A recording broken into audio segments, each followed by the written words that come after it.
लोकसभा चुनाव नजदीक है। अब ऐसे में बीजेपी के पास बहुत सारे नेता और पार्टीज बीजेपी के साथ चुनाव लड़ना चाहती है। भारतीय जनता पार्टी ने लोकसभा चुनाव 2024 को लेकर दूसरी सूची को लेकर मंथन करना शुरू कर दिया है और इस सिलसिले में पार्टी की अहम समिति केंद्रीय चुनाव कमेटी की जो बैठक है वो दिल्ली में हुई। पार्टी अध्यक्ष जेपी नड्डा की अध्यक्षता और गृह मंत्री अमित शाह के साथ रक्षा मंत्री राजनाथ सिंह सहित समिति के अन्य सदस्य शामिल हुए। अब कहा जा रहा है कि पार्टी की ओर से आम चुनाव के लिए बचे नामों पर चर्चा हुई है। साथ ही बैठक में 2014 और 2019 के लोकसभा चुनावों में पार्टी की हारी हुई सीटों पर चर्चा होने की संभावना बताई है। तो वहीं पार्टी सूत्रों की माने तो केंद्रीय मंत्रियों समेत अन्य महिला उम्मीदवारों को कहां से उतारा जाए, इस पर विस्तार से मंथन हुआ है। यहां बता दें कि 2019 के चुनाव में 53 महिलाएं भाजपा के टिकट पर लोकसभा चुनाव में उतरी थी। अब ऐसे में 33% के हिसाब से इस बार 70 महिलाओं को टिकट मिलने की संभावना है। बात राजस्थान की करें तो 10 सीटों के नाम पर अभी जो 10 सीटें हैं वो बची हुई है और उन पर अभी नाम ऐलान होना बचा है। वहीं बीजेपी में केंद्रीय चुनाव समिति की बैठक होगी और जिसमें नाम तय होंगे। बीजेपी ने अभी जयपुर शहर, जयपुर ग्रामीण, दौसा, झुंझुनू, राजसमंद, भीलवाड़ा, सवाई माधोपुर, टोंक, करौली, धौलपुर, अजमेर और गंगानगर लोकसभा सीट पर नाम तय नहीं किए हैं, जबकि इन सीटों पर कांग्रेस में मंथन हो चुका है। हालांकि अभी भी कोई नाम तय नहीं हो पाया है और बीजेपी इंतजार कर रही है। इसके साथ ही बीजेपी ने राजस्थान की पहली सूची में 15 लोकसभा सीटों पर उम्मीदवारों के नाम की घोषणा की। अब इन 10 सीटों पर मामला फंस गया है। जयपुर शहर से कई ब्राह्मण चेहरे सामने हैं।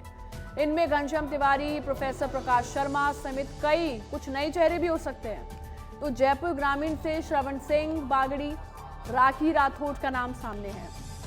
दौसा से वर्तमान सांसद की बेटी और किरोड़ी लाल मीणा के भाई का नाम है। वहीं सवाई माधोपुर से जयपुर की मेयर सौम्या और अन्य नाम की चर्चा है। लेकिन ये सब तो दूसरी सूची आने पर ही स्पष्ट होगा। अब लाल सिंह फौजदार हमारे साथ जुड़ गए, उनसे समझते हैं क्या कुछ इस मीटिंग में हो सकता है और साथ ही दूसरी लिस्ट में कौन कौन शामिल हो सकता है। लेकिन लाल सिंह, सबसे पहला सवाल ये कि अभी मैंने जिस मुद्दे के बारे में बात करी, पेपर लीक मामला एक बहुत बड़ा मुद्दा है राजस्थान में और अभी से नहीं, बीते कई सालों से ये मुद्दा था। अब कई सवाल ये खड़े होते हैं कि जब अशोक गहलोत की सरकार थी तब इस मामले को लेकर जांच क्यों नहीं की गई, तब इस मामले को लेकर कार्यवाही क्यों नहीं की गई। अब जब भजनलाल सरकार आई है तो एसआईटी का गठन हुआ है। ये काम जो अब हो रहा है ये पहले क्यों नहीं हुआ। साथ ही इतने बच्चों के भविष्य के साथ खिलवाड़ करना कितना सही है। देखिए सोनल, बिल्कुल आपने देखा होगा विधानसभा चुनावों में सबसे बड़ा मुद्दा बनकर सामने आया था। करीब 17 पेपर लीक हुए, 27 लाख से अधिक युवाओं के भविष्य के साथ खिलवाड़ हुआ और भारतीय जनता पार्टी ने अपने मैनिफेस्टो में इसको बड़ा मुद्दा बनाया और लगातार इस मुद्दे को लेकर कांग्रेस काउंटर भी नहीं कर पाई क्योंकि 27 लाख युवाओं के भविष्य का सवाल था। लेकिन सोनल, आपने बिल्कुल ठीक कहा है। क्या उस समय जब लगातार ये सवाल खड़े किए जा रहे थे, एक के बाद एक भर्ती में पेपर लीक के प्रकरण सामने आ रहे थे, क्या उस समय की सरकार को जांच नहीं करानी चाहिए थी? क्या उन 27 लाख युवाओं की आवाज़ को आपको बल नहीं देना चाहिए था? और आज जब एक के बाद एक परत उगड़ रही है तो ये तय मानिए सोनल की लोकसभा चुनावों में भी ये मुद्दा बनेगा। भले ही सरकार बदल गई है, लेकिन आप देखिए तमाम जो पेपर लीक प्रकरण सामने आ रहे हैं ये पूर्ववर्ती सरकार के सामने आ रहे हैं। तो ऐसे में अब भारतीय जनता पार्टी ये मुद्दा बनाएगी कि लगातार जब युवाओं के साथ खिलवाड़ हो रहा था तो आपने ये जांच क्यों नहीं कराई, क्यों आप अंधेरे में रहे। देखिए बहुत हम इसको खबर के रूप में ले रहे हैं सोनल, लेकिन अगर हम थोड़ा सा गंभीरता से देखें, आप और हम उस स्टूडेंट के स्थान पर बैठे हैं जिनके माँ बाप सपने देखकर कर्ज लेकर अपने बेटे को पढ़ाने जयपुर भेजते हैं, अन्य शहरों में भेजते हैं। एक मजदूर जो दिन रात मेहनत करके सपना देखता है कि शायद मेरी मजदूरी का परिणाम मेरा बेटा ला कर देगा, वो सब कुछ गंवाकर उस बेटे को पढ़ाते हैं। एक किसान कर्ज लेकर पढ़ाता है। कई ऐसे उदाहरण आते हैं सोनल की लोग नौकरी छोड़कर अपने बच्चों को पढ़ा रहे हैं। नौकरी छोड़ दी क्योंकि बच्चों की परवरिश करनी है ताकि वो अच्छा भविष्य बना लें। लेकिन जब पता लगता है क्योंकि उनका भविष्य तो पहले से अंधकार में है, उनका नंबर तो आना ही नहीं है, वो दिन रात मेहनत कर लीजिए। अब आप देखिए, आपने जो उदाहरण दिया, ये तमाम जो सवाल थे, ये नहीं पता होना एक सब इंस्पेक्टर को कि पीएम मोदी कहाँ से चुनाव लड़ते हैं, राजस्थान में कितने संभाग हैं, राजस्थान में कितनी लोकसभा की सीटें हैं, तो आप उनके आईक्यू का अंदाज़ा लगा सकते हैं। अच्छा, उनका आईक्यू तो ये होना ही था, अंदाज़ा क्या लगाना। जब खुलेआम डमी कैंडिडेट बिठाकर आप आ रहे हो, नकल करके आप आ रहे हो। सवाल है सोनिया सिस्टम, उस सिस्टम पर सोनल की हम आखिर इन युवाओं के लिए आज तक ऐसा माहौल भी नहीं दे पाए कि ऐसी परीक्षा प्रणाली डेवलप कर सकें कि एक स्टूडेंट बैठे तो उसको सही मायनों में उसकी मेहनत का फल मिल सके। ये अपने आप में सरकारों पर सवालिया निशान है कि हम आज़ाद भारत में ऐसी प्रणाली विकसित क्यों नहीं कर पाए सोनल कि एक युवा जब बैठे अपने सपनों के साथ तो उसके साथ न्याय हो सके। तो आज तमाम जो युवा जिनके साथ कुठाराघात हुआ है वो तो पूछ ही रहे हैं, लेकिन इसके साथ तमाम जितनी भी भर्तियां हुई हैं, आज एसआई का प्रकट हुआ है, लेकिन आरएस भर्ती परीक्षा, तमाम जो भर्ती परीक्षा हुई हैं वो कहीं ना कहीं सवालों के घेरे में है, कटघरे में है। जी सोनल। बिल्कुल लाल सिंह, क्योंकि साफ तौर पर देखा गया अभी जब ये पूरा मामला खुल रहा है, इसमें से नरेश बिश्नोई जो ये कहते हैं कि हमने बहुत मेहनत से, बहुत दृढ़ निष्ठा से ये एग्ज़ाम दिया है, हम पास हुए, कहीं ना कहीं ये बहुत बड़ा फ्रॉड भी है, क्योंकि ये उन बच्चों के लिए फ्रॉड है जो मेहनत करके पढ़ाई करते हैं, उन तमाम लोगों के लिए जो अलग वर्ग से आते हैं और सच में जो मेहनत करके जीवन में कुछ बनना चाहते हैं, उन लोगों के साथ ये खिलवाड़ है। और इसकी जिम्मेदारी सरकार को लेनी चाहिए, जो पिछली सरकार ने नहीं ली, लेकिन अब देखा जा रहा है जब बीजेपी ने इसकी जिम्मेदारी ली है। देखिए बिल्कुल लेनी होगी। मैं वही बात कह रहा हूँ, आपको ये जिम्मेदारी तो उठानी पड़ेगी कि आप एक ऐसी परीक्षा प्रणाली डेवलप नहीं कर पा रहे हैं जहाँ एक युवा जब बैठे तो उसको ये विश्वास हो कि मैं जो लिख कर आ रहा हूँ उसका मुझे न्याय मिलेगा। आप देखिए दिन रात मेहनत करने के बाद युवा अपना पूरा समय देते हैं पढ़ने के लिए, लिखने के लिए, लेकिन जब उनके सपने इस तरह तार तार होते हैं तो पूरे सिस्टम से विश्वास उठता है। आप देखिए आज जब ये सामने आ रहा है कि इस तरह के फर्जी थानेदार तैयार किए जा रहे हैं तो उन युवाओं के ऊपर क्या कुठाराघात हो रहा होगा जब देख रहे हो कि हम इस परीक्षा में बैठे थे, तो उनको वास्तव में आज एहसास हुआ होगा कि हम क्यों सेलेक्ट नहीं हो पाए, क्योंकि पूरा सिस्टम करप्ट था। और देखिए सोनल, जब आप खबर देख रहे थे हम और किरोड़लाल मीणा की बाइट हम सुन रहे थे, तो उन्होंने 2 पेपर दिखाए। उसमें क्या दिखाया कि क्वेश्चन लिखकर ही नहीं आए तो 145 नंबर दे दिए गए, टॉपर के 155 नंबर हैं और जो कुछ लिखकर नहीं आया उसको 145 नंबर। इसका मतलब है कि पेपर जांचने वाला भी कहीं ना कहीं इस गिरोह में फंसा हुआ है। इतना गहरा गिरोह, ऐसा गिरोह जिसमें पेपर जांचने वाला शामिल है, पेपर देने वाला शामिल है, पेपर छापने वाला शामिल है। आप देखिए किस तरह का सिस्टम उन्होंने कैप्चर कर लिया है। और आप देखिए पूरे 4 साल, पूरे 5 साल सरकार लड़ती रही पेपर माफियाओं से, पेपर लीक माफियाओं से, लेकिन इनके जाल को नहीं तोड़ पाई और ये लगातार युवाओं के साथ खिलवाड़ करते रहे। लेकिन अब शायद समय आ गया है सोनल की इस व्यवस्था को सुधारने की जरूरत है, ताकि सही युवा चुनकर आएंगे, भविष्य के सपने साकार करेंगे तो देश आगे बढ़ेगा, देश विकास करेगा। इस तरह की प्रणाली जब तक रहेगी तो न केवल उनके साथ कुठाराघात है, बल्कि जैसा आपने कहा कि अगर ये थानेदार बन जाते तो किस तरह का न्याय देते, किस तरह की कानून व्यवस्था बनाते, अपने आप में सवालिया निशान है। ठीक है लाल सिंह, अब क्योंकि बात हम यहाँ पे चुनावों की भी कर रहे हैं, लोकसभा चुनाव है, अहम चुनाव है, बड़ा चुनाव है, उसके बारे में थोड़ी बात कर लेते हैं। क्योंकि अब दूसरी लिस्ट आने वाली है 1 से 2 दिन में, वही कांग्रेस की भी लिस्ट आने वाली है 1 से 2 दिन में। यहाँ पर एक सवाल ये भी खड़ा होता है लाल सिंह कि जो पहली लिस्ट में जिन लोगों के नाम थे और जिन लोगों का टिकट कटा, अब ऐसी खबरें आ रही है कि जो कांग्रेस है वो उन तक बातचीत करने की कोशिश कर रही है उन नेताओं की जिनकी टिकट कटी है। अब कितना % आपको लगता है कि क्या ये थोड़ा सा बीजेपी के लिए मुश्किल खड़ी कर सकता है, क्योंकि कुछ अच्छे नेता भी थे जिनका टिकट कटा है, जैसे राहुल कसवा है, उनको शुरू से कहीं ना कहीं टिकट देने की बात चल रही है और कांग्रेस ये पूरी कोशिश करेगी उन नेताओं को अपने पास रखने की जिसको बीजेपी ने टिकट नहीं दिया है। हाँ देखिए बिल्कुल ये रणनीति कांग्रेस की हो सकती है, लेकिन एक सीट है चूरू जहाँ से राहुल कसवा को लेकर प्रयास कांग्रेस कर सकती है और उनके लिए मजबूत कैंडिडेट मिल सकता है। लेकिन बाकी जो 14 सीटें हैं उन पर हम चर्चा करें तो और कोई सीट ऐसा लगता नहीं कि जहाँ किसी कैंडिडेट को तोड़ने का प्रयास करेंगे। यानी कैंडिडेट से मेरा मतलब है जिसको भाजपा ने टिकट नहीं दिया उसको अपने पाले में लाने की कोशिश करेंगे।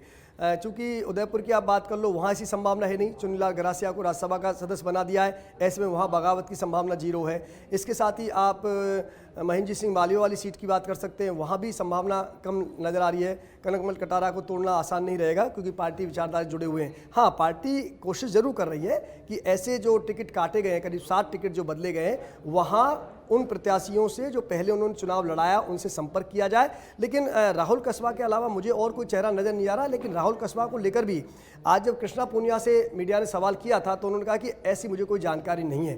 खैर ये आने वाले कल में साफ हो जाएगा सोनल की क्या कांग्रेस इसमें सफल हो पाती है या नहीं हो पाती है। लेकिन फिलहाल जो 10 सीटें हैं, क्योंकि देखिए अब ट्विस्ट यहाँ पर है, क्योंकि ये जो 15 सीटें जो दी हैं सोनल, इसमें केवल 2 सीटों की बात छोड़ दो, 2 सीटों के अलावा अधिकतर सीटों पर पार्टी तय कर चुकी थी कि यहाँ पर इन चेहरों को मैदान में उतारा जाएगा। क्योंकि 2 जो कांग्रेस से शामिल किए थे, ज्योति मिर्धा का टिकट लगभग नागौर से पहले ही फाइनल था, उनको इसी उतारना था, लेकिन उन्होंने किसी रणनीति के तहत विधानसभा का चुनाव उनको लड़ाया। लेकिन पार्टी जब हनुमान बेनीवाल ने एनडीए से नाता तोड़ा, उस समय पार्टी तय कर चुकी थी कि नागौर से ज्योति मिर्धा को ही चुनाव लड़ाया जाएगा। इसके साथ ही महेंद्र सिंह मालवीय की पार्टी में आना, उनको पार्टी में इस समय लेना अपने आप में तय था कि बांसवाड़ा डूंगरपुर से महेंद्र सिंह मालवीय पर ही दाव खेला जाएगा। अब ऐसे में ये तो साफ है कि 15 जो सीटें हैं, इनको लेकर पार्टी अपनी एक रणनीति बना चुकी थी। जो मौजूदा मंत्री हैं उनके टिकट नहीं काटने थे, जो कांग्रेस से बड़े लीडर लिए हैं उनको टिकट देना था, लेकिन जो नेता विवादों में फंसे थे, क्योंकि पार्टी किसी भी सीट पर कोई रिस्क नहीं लेना चाहती, चाहे भरतपुर की सीट हो, चाहे राहुल कसबा की चूरू वाली सीट हो, इन सीटों पर क्योंकि लगातार विवाद रहे, इनको खामियाजा भुगतना पड़ा। ऐसे में पार्टी ने इनको दोनों को टिकट नहीं दिया। पार्टी अपनी रणनीति साफ बना चुकी थी। लेकिन अब ये जो 10 सीटें हैं, इन सीटों में अधिकतर वो भी सीटें हैं जिन 7 सीटों का हम जिक्र करते रहे कि ये सीटें टफ हो सकती हैं पार्टी के लिए।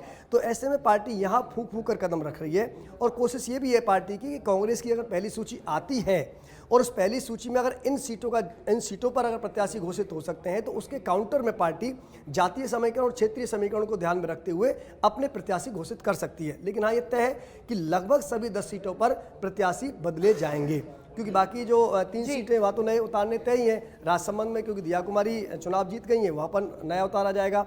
अजमेर में नया चेहरा सामने आएगा, जयपुर ग्रामीण में नया चेहरा सामने आएगा। बाकी जो सीटें हैं, उन सीटों को लेकर जहाँ एंटी इनकम्बेंसी है या जहाँ पार्टी ने खुद को कमजोर पाया, जहाँ अंतर जिन सीटों में अधिकतर सीटों में अंतर 2 लाख से 6 लाख तक रहा राजस्थान में, लेकिन कई सीटें जहाँ 1-1.5 लाख से कम अंतर से जीती गई, चाहे दौसा की बात कर लें, करौली की बात कर लें, ये जो बेल्ट है दौसा, करौली, सवाई माधोपुर, इन सीटों पर पार्टी विशेष फोकस कर रही है।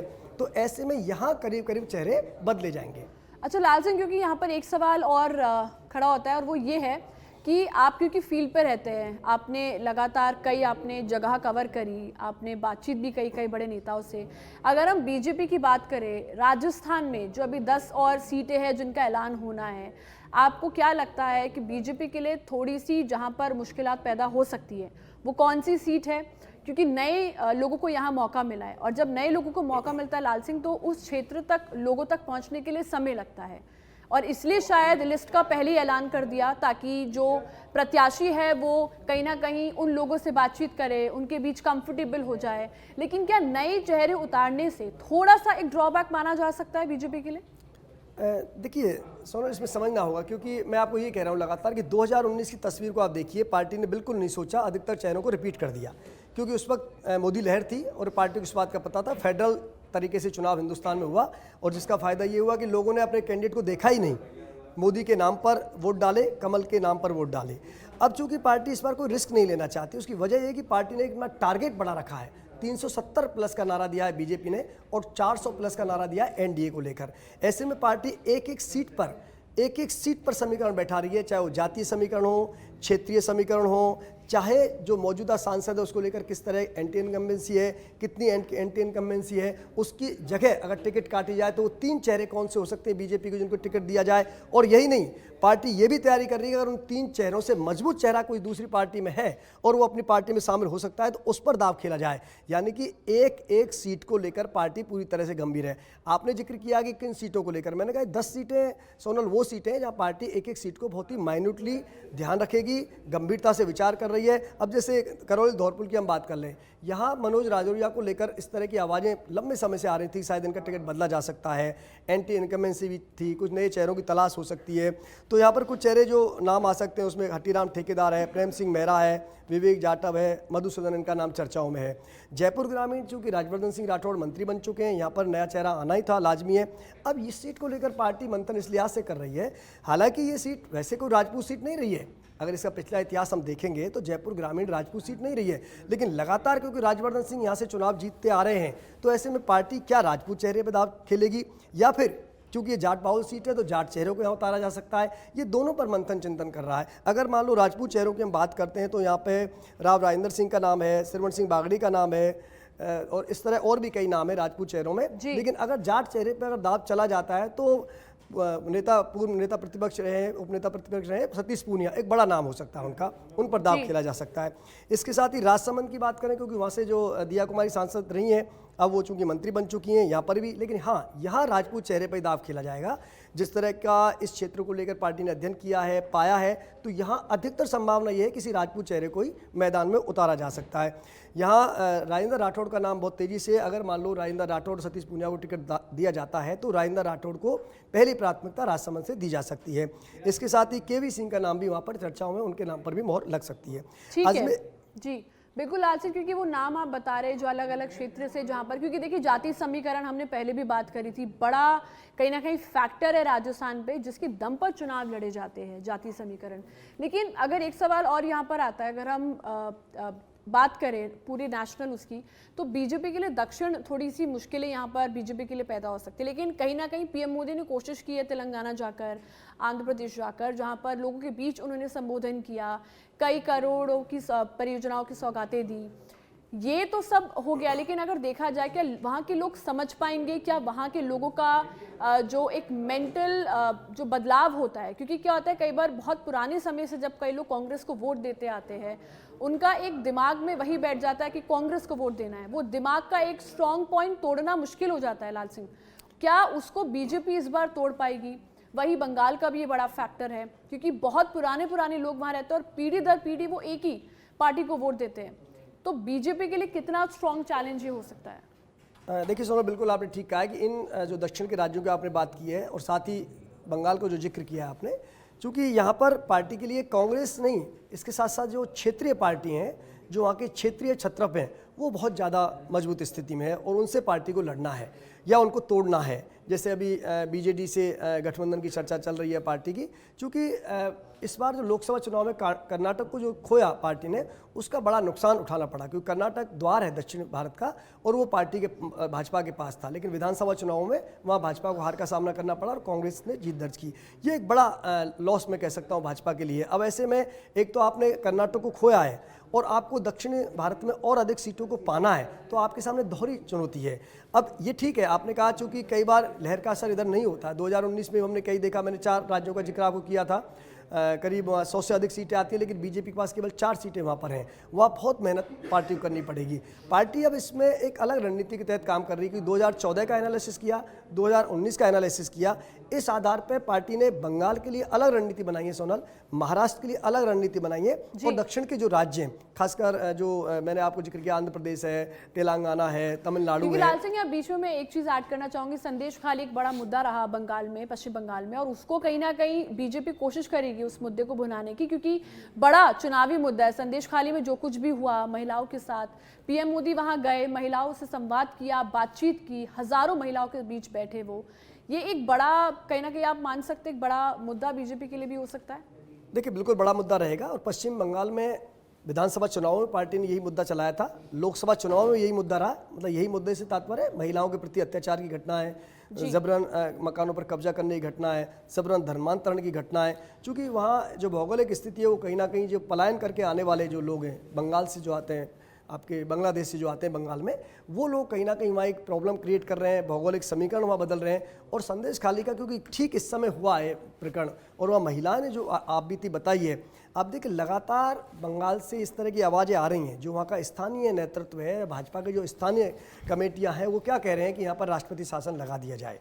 ये लगातार प्रयास वहाँ किए जा रहे हैं। लेकिन चूंकि आप देखो मोदी का अपना एक स्टाइल है काम करने का, उनके पूरे कार्यकाल में आप देखिए किसी भी राज्य में उन्होंने राष्ट्रपति शासन नहीं लगाया।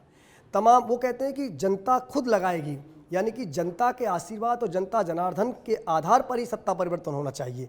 चाहते तो बंगाल में कई हालात ऐसे बने थे, पार्टी चाहती तो ऐसा कर सकती थी, लेकिन पार्टी ने नहीं किया। उसकी वजह यह है कि वो सीधा साफ संदेश देना चाहते हैं कि हम लोकतंत्र में ही विश्वास करते हैं और लोकतंत्र के जरिए ही सत्ता का हस्तांतरण होना चाहिए।